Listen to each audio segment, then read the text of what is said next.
And I thank the gentleman for yielding. I rise today in opposition to this rule as well as the bill because of the lack of need for this and the disgrace that this has brought upon us. Yesterday, for instance, the Federal Reserve met and they came out and they announced that they would create new money to the tune of $1.25 trillion.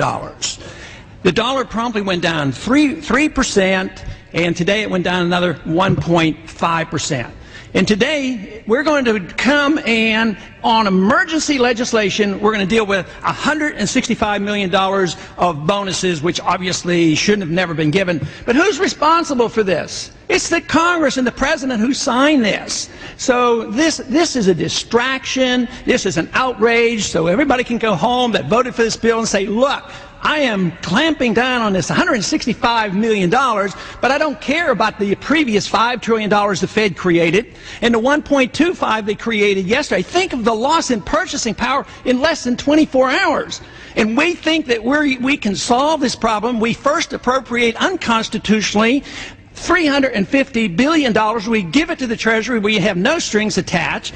And then you have an unintended consequence, so we express this outrage. And at the same time, what do? We come along and we now propose that we pass a bill of attainder. So we do things unconstitutional. They have an unintended consequence. So what is our solution? To further undermine the Constitution.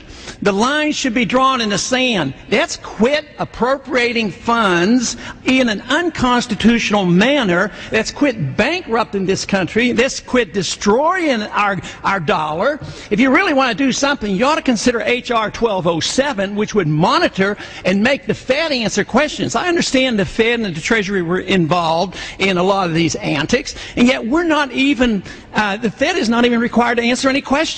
So it's about time we have an open book about the Federal Reserve and solve some of these problems. Time's expired.